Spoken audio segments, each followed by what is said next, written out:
세상에 떠도는 기묘한 괴담들. 첫 번째 이야기. 벽에서 나는 이상한 소리. 학생이었던 때 살았던 맨션에서 있었던 사건이다.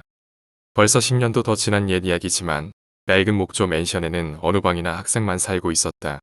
합판에 벤이어 벽에는 구멍이나 낡은 것을 감추기 위해 치덕치덕 포스터가 붙어 있었다. 그중 오래전에 붙여진 포스터는 습기 때문에 부풀어 오른 것인지 왼쪽 모서리 부분이 벽에서 많이 뜯어져 있었다. 천장에 있는 환기용 구멍에서 들어오는 얼마 안 되는 바람에 그 떠오른 부분이 희미하게 바삭바삭 흔들리곤 했다. 9월에 접어들었음에도 한여름 이상으로 푹푹 찌는 늦더위에 딱히 무엇을 하지도 않고 그저 뒹굴고 있었지만 힘들면서도 마음은 편한 날이 계속되었다. 어느 날 더위가 너무 심해 천장의 구멍에서 더운 바람이라도 들어오나 싶어서 차라리 그 창을 막아버리기로 하고 의자를 발판 삼아 구멍에 손을 댔다. 그렇지만 구멍에서는 바람 따위 나오지 않았다. 오히려 그것은 열 수도 없는 단순한 장식이었다. 작은 금이 이리저리 가 있는 하얀 플라스틱 판을 천장에 나사로 고정한 것이었다. 더운데다 힘까지 빠진 나는 묘한 것을 알아차렸다. 벽에 있는 포스터가 가끔씩 바스락거리며 흔들리는 것은 왜지? 포스터가 흔들리는 것은 선풍기를 쓰는 여름의 일만은 아니었다. 여태껏 환기구로부터 나온 바람이라고 생각하고 있었지만 환기구는 가짜니 바람이 나올 리 없다. 쥐일까? 이 맨션은 오래된 목조 건물이지만 쥐가 나왔다는 이야기는 아직 들어보지 못했다. 그렇게 생각하고 나니 비뚤어지게 붙어있는 포스터가 왠지 마음에 걸렸다. 똑바로 붙이면 되겠지만 왠지 모르게 건드리는 것이 불안했다. 포스터의 왼쪽 귀는 계속해서 큰 움직임으로 흔들리고 있었다. 기분 나쁘다는 생각이 계속 들어 마침내 나는 겨울이 되기 전에 이사를 하게 되었다. 포스터는 후배에게 부탁해 모두 태워버렸다. 이사할 때 카메라로 사진을 찍던 친구가 있었는데 사진을 현상했더니 우연히 포스터가 붙어있던 그곳을 찍은 사진이 한 장 있었다. 그 사진에는 포스터 바로 뒤의 모습이 찍혀 있었다. 정확히 10엔 동전 정도의 크기로 포스터에 젖혀진 귀 부근에 검고 주름살 투성이에 남자가 코 윗부분만 내민 채 이쪽을 보고 있었다. 여러분의 방은 괜찮은가? 혹시 벽에서 이상한 소리가 나지는 않는가? 두 번째 이야기, 혼란스러운 아침. 바로 어제 아침의 일이네요. 어제는 야근을 하게 되어 아침 해가 뜨고 나서야 일을 마무리했습니다. 10시에 출근한 동생에게 근무를 맡기고 저는 그냥 취침 준비를 합니다. 그냥 사무실 한켠의 라꾸라꾸 침대에서 잠을 자야 했지요. 늘상 있는 일이기 때문에 첫 출근을 하는 동생과 근무 교대를 함과 동시에 눈을 감자마자 잠이 들었습니다. 저는 가위에 자주 눌리기 때문에 이제는 가위 눌림을 인지할 수 있는 그런 상황까지 오게 되었습니다. 잠깐 잠이 들었다 싶었는데 가위 눌림이 시작되었습니다. 스스로 체감하기엔 눕자마자 아니 눈 감자마자 가위 눌림에 당한 느낌이었지요. 말은 나오지 않고 소리를 내보려 몸을 움직이려 발버둥을 쳤지만 움직여지지 않았습니다. 제가 뭐라 소리를 내려 했는데 느낌상 으버버버 정도 밖으로 새어나가는 것 같았고요. 웃기는 건 사무실 천장을 제가 보고 있다는 것입니다. 버둥버둥 대다가 소리를 지르며 깨어났습니다. 근무 교대한 동생과 팀장님이 괜찮냐며 제 옆으로 다가왔습니다. 그냥 괜찮다고 제가 무슨 소리 내지 않았냐고 물어봤는데 그냥 신음소리를 내길래 왔답니다. 저는 다시 잠에 듭니다. 말을 하다 말고 그냥 잠에 들었습니다. 그런데 또 바로 가위에 눌립니다. 동생도 팀장님도 자리로 돌아가는 게 보이는데 저는 가위에 눌려버립니다. 그리고 대략 아침 10시인데 무서울 게 없을 시간인데 이런 현상이 무서워지기 시작합니다. 게다가 자꾸 누군가 옆에서 저를 툭툭 치고 있습니다. 가위 눌림이니까 그런 거라고 그냥 스스로 마인드 컨트롤을 해보지만 잠깐 사이에 연속으로 가위가 눌리다 보니 조금은 무섭습니다. 스스로 이것은 가위 눌림이라고 애써 진정하다 보니 또 가위 눌림이 풀렸습니다. 바로 벌떡 일어나서 주변을 봤는데 생각보다 사무실이 아주 조용합니다. 이게 뭔가 싶은 마음을 추스리며 사무실을 가로질러 화장실을 가다가 보니 아직 아무도 출근을 하지 않았더군요. 어디부터가 꿈이고 어디부터가 가위 눌림인지 매우 혼란스러운 아침이었습니다. 세 번째 이야기, 여름못. 어느 지방에 스키를 타러 갔던 때의 이야기입니다. 차로 가게 되었는데 지도를 보던 도중 이쪽이 가까운 거 아니야? 라는 이야기가 나와서 딱히 눈도 오지 않았기 때문에 산을 넘어가는 길로 가기로 했습니다. 갑작스럽게 차선이 1차선으로 바뀌고 좁은 산길이 계속되었습니다. 친구가 불안한 듯이 말합니다. 이거 완전히 잘못 온 것 같은데. 그래도 지도에서 봤을 때는 이쪽이 가까웠어. 거기 넘어가면 바로야, 바로. 나도 잘못 왔다 싶었지만 눈도 전혀 내리지 않고 유턴을 할 수 있는 곳도 없었기 때문에 산길을 계속 나아갔습니다. 울창하게 우거진 나무들. 민가 하나, 눈에 띄지 않는 산길. 경쾌한 음악이 흐르는 차 안과는 반대로 우리 두 사람은 말없이 깊은 밤의 산길을 한결같이 묵묵히 나아가고 있었습니다. 민가 하나 보지 못하고 1시간 가까이 달려서 드디어 고개에 도착한 그때 친구가 입을 열었습니다. 어머, 저쪽에 누가 있어. 친구의 목소리에 나도 사람의 모습을 알아차렸습니다. 속도를 늦춰서 가까이 가보니 그 사람은 아무래도 우리를 향해서 손을 흔드는 것처럼 보였습니다. 나이는 30대쯤일까? 이쪽에 손을 흔들며 생글생글 웃고 있었습니다. 그는 우리 차의 창문을 콩콩하고 노크했습니다. 하지만 밖이 너무나도 추웠기 때문에 목소리가 들릴 정도의 몇 센치 정도만 문을 내렸습니다. 이야, 큰일 났습니다. 저쪽에서 차가 멈춰버렸어요. 도와주시지 않겠습니까? 왠지 나와 친구는 조용히 있었습니다. 그 남자는 작게 한 창문 틈으로 손가락을 집어넣었습니다. 열어주세요. 좀. 문은 잠겨 있지만 밖에서 딸가닥거리며 문을 열려고 하는 소리가 들렸습니다. 좀 열어줘요. 웃고 있는 얼굴과는 정반대로 딸가닥이며 문을 열려 하는 소리는 더욱 커져갔습니다. 열어줘, 열어줘. 거기다 남자는 문을 열기 위해 필사적으로 달려들었습니다. 출발하자. 절대 문 열지 마. 친구가 그렇게 말하자 나는 바로 엑셀을 밟아 그 남성을 버려둔 채 그 자리를 떠났습니다.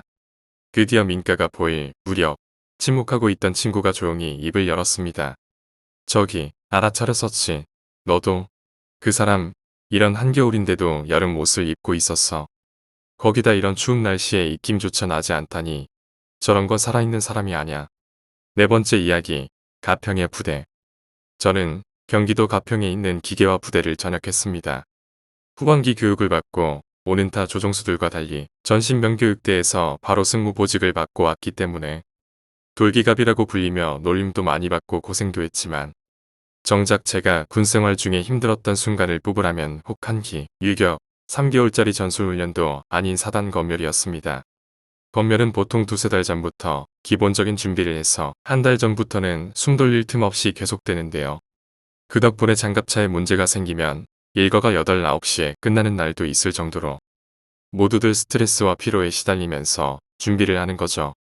검열 당일이 되면 완장을 찬 사람들이 엔진실과 장갑차 내부를 둘러보면서 샅샅이 흠을 찾아내게 됩니다. 지적을 당하면 우리를 통솔하는 정비관이 욕을 먹기 때문에 검열이 끝나기 전까지 하루가 멀다 하고 집합과 갈굼 속에서 생활하게 됩니다. 일병일 때 맞이했던 첫 검열의 충격과 공포를 뒤로 한 채 어느덧 병장이 되어 두 번째 검열을 맞이했을 때의 일입니다. 모자라는 부품과 공구 등을 다른 중대 장비호에서 훔쳐와서 채워넣기도 하고 장갑차 세차를 하기도 하면서 검열 당일이 되었습니다. 검열 시간이 시작되었다고 해도 검열관이 내 차 앞에 당도하는 순간까지 몰래 눈치 보면서 엔진실 안을 수입한다거나 하는 일이 다반사였죠. 3중대였던 저는 2중대의 검열관이 도는 것을 보고 몰래 기름이 흐른 흔적은 없는지 수입호로 수입하고 있던 때였습니다. 비명소리가 들렸습니다. 모두들 소리가 들리는 곳으로 뛰어간 곳에는 새빨갛게 물들어 있는 엔진이 보였어요. 검열은 그렇게 끝이 났습니다. 나중에 들은 이야기는 검열관이 자기 차에 온 줄 몰랐던 조종수는 마지막까지 엔진실 수입을 하고 있다가 시동이 걸리자 벨트에 손이 끼어 손가락이 모두 절단됐고 그 손가락을 줍기 위해 간부들이 엔진실을 한참 뒤졌다는 이야기였습니다. 안 된 일이지만 검열이 우리 차례까지 오지 않아 다행이라는 이기적인 마음도 들었습니다. 며칠 후 저는 검열도 끝났으니 하루 정도는 꾀병으로 일과를 제껴도 되지 않을까 하는 생각으로 의무실로 향했습니다. 아픈 연기에 열중하며 의무실 앞에 도착했을 때 저는 의무실 앞에 있던 그와 마주쳤습니다. 그는 뭉툭해진 손을 들여다보고 있었지만 저는 그의 앞을 지나 의무실에 들어갈 수 없었습니다. 마주친 상태에서 움직일 수가 없었어요. 그의 얼굴에는 괴로움, 슬픔, 걱정, 분노 그 어떤 표정도 없었어요. 사람이 표정이 없다는 게 그렇게 무섭게 느껴질 수 있다는 게, 아니 그런 표정 자체를 사람이 지을 수 있다는 게 무서웠습니다. 전역한 지 한참이 지났지만 지금까지도 가끔 그의 얼굴이 떠오를 때면 소름이 돋네요. 귀신 이야기는 좋아하지만 귀신에 대해 겪은 적도 믿지도 않는 저로서는 가장 무서웠던 기억입니다. 5번째 이야기. 꿈인지 현실인지 모르겠다. 저 스스로도 이야기가 꿈인지 현실인지 잘 모르겠습니다. 지금으로부터 10년 정도 전의 이야기입니다. 나는 초등학교 5학년이었습니다. 여름방학이 되어 사이타마현에서 혼자 살고 계셨던 할아버지 댁에 놀러가게 되었습니다. 일주일 정도 할아버지 댁에서 묵었습니다. 그리고 우리 집으로 돌아가는 날이 되었습니다. 돌아갈 때 할아버지께서는 내게 옛날에 쓰던 쌍안경을 주셨습니다. 할아버지가 집을 청소하다가 장롱 안에서 찾은 것이라고 했습니다. 지금은 쓸 일도 없다면서 나에게 주셨습니다. 나는 그것을 가지고 집으로 왔습니다. 그 쌍안경은 매우 먼 곳에 있는 것도 보였습니다. 나는 집 베란다에서 쌍안경으로 자주 하늘을 바라봤습니다.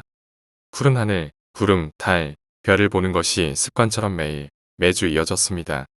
그리고 어느 밤 나는 시덥지 않은 호기심의 쌍안경으로 다른 사람의 집을 들여다 보게 되었습니다. 대부분의 집은 커튼을 쳐놓고 있었지만 어느 아파트에 한 방만 커튼으로 가려지지 않은 방이 있었습니다. 커튼을 치지 않았다기보다는 커튼이 없었던 것 같습니다. 그 방에는 여자 한 명이 혼자 살고 있었습니다. 나는 그 집을 매일 엿보게 되었습니다. 언제나 여자 한 명이 있었습니다. 그 사람은 20살 정도 되어 보이는 매우 예쁜 사람이었습니다. 나는 매일 저녁 쌍안경으로 그 사람의 집을 들여다봤습니다. 그런 날이 3개월 정도 계속되었습니다. 어느 밤 나는 언제나처럼 그 여자의 방을 훔쳐보고 있었습니다. 이날은 방이 어두워서 아직 그녀는 돌아오지 않은 것 같았습니다. 그리고 갑자기 그 방에 불이 켜졌습니다. 나는 그녀가 돌아온 것으로 생각하고 쌍안경을 들여다봤습니다. 쌍안경으로 보니 여자와 더불어 본 적 없는 남자가 있었습니다. 나는 누구인가 싶었지만 그다지 궁금하게 생각하지는 않았습니다. 그러나 남자는 일주일에 2~3번 여자의 방에 찾아오게 되었습니다. 남자가 그 방에서 밤을 지내는 일도 있었습니다. 왜인지는 모르겠지만 나는 조금씩 그 남자가 싫어졌습니다. 그 남자의 존재가 나에게 곧 분노였습니다. 나는 그 남자를 위협하기로 했습니다. 여자의 방에 오지 말라는 뜻으로 경고를 하기로 했습니다. 그래서 생각한 것이 남자가 언제나 타고 오는 차에 장난을 치는 것이었습니다.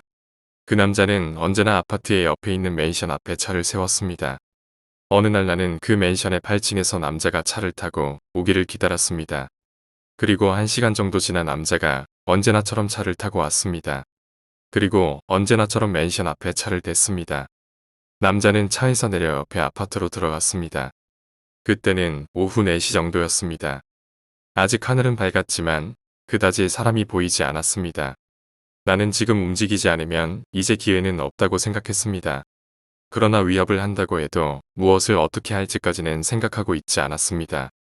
그때 눈에 들어온 것이 맨션 복도에 놓여있던 소화기였습니다. 맨션의 8층에서 소화기를 떨어뜨리면 확실히 차가 부서질 것입니다. 그래서 나는 소화기를 던지기로 했습니다. 그러나 아무래도 실제로 하는 것은 주저하게 됐습니다. 그리고 던질까 말까 고민하는 동안 초등학교 저학년 정도의 남자아이 2명이 이리로 올라왔습니다. 나는 스스로 소화기를 던지는 것이 부담스러웠기 때문에 그 아이들에게 대신 시키기로 마음먹었습니다. 나는 아이들을 불렀습니다. 그리고 나는 이 소화기를 아래의 차에 던져봐. 재미있어. 라고 말했습니다. 그렇지만 두 아이들은 조금 무서워했습니다. 그렇지만 나는 자, 저 자동차에 던지면 좋은 거 줄게. 라고 말했습니다. 그러자 그 소녀는 조금 망설이면서도 소화기를 던져버렸습니다. 던진 것까지는 좋았지만 그 소화기는 바람에 흔들려서 차에 맞지 않고 맨션의 1층에서 놀고 있던 여자아이의 머리에 맞아버렸습니다. 나는 그 이후에 기억이 없습니다. 정신을 차리니 내 방 이불 안에서 덜덜 떨고 있었습니다. 나는 경찰에 잡혀가는 거야 라고 계속 생각했지만 10년이 지난 지금도 경찰은 찾아오지 않았습니다. 뭐랄까, 그때의 기억은 그다지 남아있지 않습니다. 그렇기 때문에 어쩌면 나의 꿈일지도 모릅니다. 그렇지만 할아버지에게 쌍안경을 받은 것은 확실합니다. 그 이후로 쌍안경으로 그 아파트의 방을 들여다 본 적은 없습니다. 맨션에서 떨어진 소화기에 맞아 죽은 소녀의 뉴스도 들은 적은 없습니다. 맨션에서 소화기를 던진 것은 꿈인 걸까요? 6번째 이야기. 비 오는 날의 데이트. 대학교가 충청북도 충주에 사는 저는 절대로 가지 않는 장소가 한 군데 있습니다. 탄금대입니다. 충주 자체가 안개가 많은 곳이라 학교 앞에 서 있어도 학교가 안 보일 정도로 무척 안개가 많이 끼는 곳입니다. 탄금대 자체도 옆이 바로 호수라 그런지 더더욱 안개가 많이 낀다고 합니다. 남자친구와 있었던 일입니다. 비가 오는 날 너무 걷고 싶어서 평소에는 생각도 한 적 없던 탄금대에 가게 되었습니다. 안개가 많이 끼어서 음산한 가운데 아랑곳하지 않고 남자친구와 함께 산책 갔습니다. 그런데 조금 걷다 보니 멀리서 이상한 소리가 났습니다. 허, 허, 윽 하는 소리. 꼭 다친 사람들의 소리 같았습니다. 거친 숨소리와 고통에 찬 신음소리 같달까요? 남자친구는 사람을 구해야겠다는 생각 하나로 그 소리를 향해서 달려갔습니다만 저는 사람을 다치게 한 사람도 같이 있을까봐 겁이 났습니다. 분명히 가까이 나는 소리 같았지만 사람은 보이지 않았습니다. 이상한 분위기에 겁이 난 저는 남자친구에게 차로 돌아가자고 집으로 가자고 졸랐고 남자친구와 차를 향해 뛰었습니다. 얼마나 뛰었을까요? 갑자기 시야에 피투성이인 사람들이 한 사람 두 사람씩 보이기 시작했는데 여자, 남자, 아이 할 것 없이 머리가 반쪽으로 쪼개진 듯 피가 철철 흘러온 몸이 피투성이었습니다. 분명 살아있는 사람이 아닌 것 같습니다. 그런 사람 아닌 그런 존재들이 저희를 향해 오고 있습니다. 그 순간 눈물이 나기 시작했습니다. 손발이 벌벌 떨려 어떻게 해야 할지 몰랐습니다. 다리에 힘이 풀려 주저앉았습니다. 남자친구가 손을 꽉 잡아서 저를 끌고 가지 않았더라면 저는 그 상태로 기절을 했을지도 모릅니다. 그렇게 차로 돌아가 남자친구와 저는 자취방으로 돌아갈 수 있었지만 그때의 그 모습은 잊혀지지 않았습니다. 그나마 지금은 시간이 많이 흘러 다행입니다. 구체적인 모습들은 기억나지 않으니까요. 참고로 그때 저를 이끌어주었던 남자친구와는 남자친구가 바람나서 지금은 헤어졌습니다. 그때 그 귀신들이 남자친구 차에 붙어서 따라다니길 빕니다. 7번째 이야기, 피아노. 나는 오랫동안 음악을 해왔기 때문에 음악에 관련된 귀신 이야기를 자주 듣곤 합니다. 이 이야기도 그 중에 하나입니다. 지금은 꿈을 포기하고 락음악을 하고 있지만 옛날 클래식 피아니스트를 목표로 하고 있었을 때의 이야기입니다. 퀴슈에 있는 홀에는 매우 낡은 그랜드 피아노가 놓여 있었습니다. 종종 그리 크지 않은 콩쿠르가 그 홀에서 열리곤 했습니다. 나는 그 콩쿠르에서 처음으로 우승을 했고 피아노를 가르쳐 주시던 선생님과 기뻐하고 있었습니다. 선생님을 모시고 다른 제자들과 함께 식사를 하고 있을 때였습니다. 선생님이 조금 취하셔서 홀에 가서 모두 같이 작은 연주회를 하자고 제안하셨습니다. 그 홀은 선생님의 아버지가 지은 것이어서 우리들은 밤에도 자유롭게 드나들 수 있었습니다. 우리는 잔뜩 들떠서 모두 같이 선생님의 부인이 운전하는 차를 타고 홀로 향했습니다. 각자 자신이 가장 자신 있는 곡을 순서대로 연주하기 시작했습니다. 그런데 5번째로 한 여자아이가 치고 있던 도중 기분이 나빠라고 말하면서 피아노에 머리를 대고 엎드려 버렸습니다. 평소에는 상냥한 선생님이었지만 이유를 알 수 없게 갑자기 화를 내시며 이제 피아노에서 떨어져라. 웃기지 마라. 음악에 대한 모독이야. 너 같은 녀석은 제자도 아니다. 라고 소리치기 시작했습니다. 나는 이유도 모른 채 당황하고 있었는데 고지어 다른 아이들까지 그녀에게 소리치기 시작했습니다. 분명 모두 방금 전까지 기분 좋게 즐기고 있었고 아무런 이상이 없었습니다. 하지만 모두들 갑자기 사람이 바뀐 것 같은 모습으로 그 아이에게 화를 내고 있었습니다. 그리고 그 여자아이는 갑자기 일어섰다가 새파란 얼굴로 쓰러져 버렸습니다. 그러자 곧 모두들 평소처럼 돌아왔고 급히 앰뷸런스를 불렀습니다. 그녀는 원인을 알 수 없는 상태로 5일 동안 의식을 잃고 있었다고 합니다. 그리고 의식이 돌아온 이후에도 그녀는 2번 다시 피아노에 손을 대지 않았다고 합니다.